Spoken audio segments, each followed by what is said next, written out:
everybody else should be held to account. And then number two,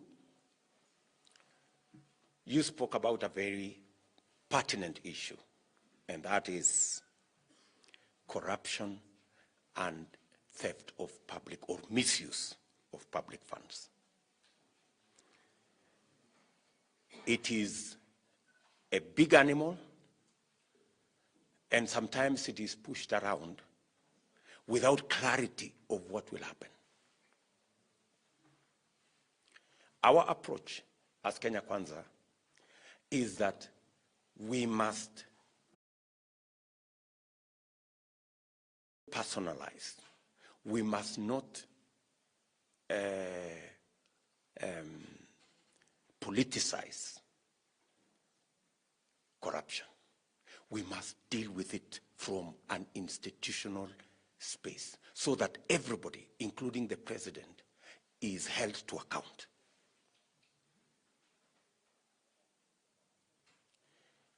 Our position is that the fight against corruption hasn't gone very far because it is directed by somebody from somewhere, and he or she determines who is corrupt and who should be followed. If you're not my friend, then you're corrupt. But if you are my family, you are not corrupt.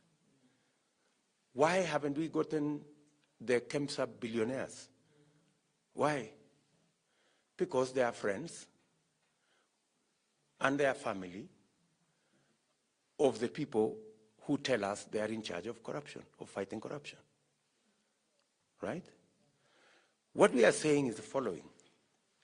Why, for example, while the Constitution says the judiciary fund should have 2.5% of our budget, why is the judiciary continuing to get 0.7, 0.8% of our budget?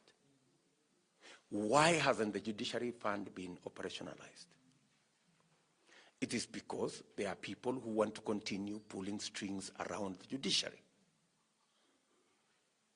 And that is why the judiciary lacks the capacity to deal with matters of accountability and corruption the way it should. Kenya Kwanza will deploy all the resources required by the Constitution and the law. If it is 2.5%, it will be 2.5%. And the judiciary fund will be operationalized so that we give the judiciary the capacity, human, technical, and every other capacity to deal with matters of accountability and matters of justice without reference to anybody. That's number one. We must stop the fight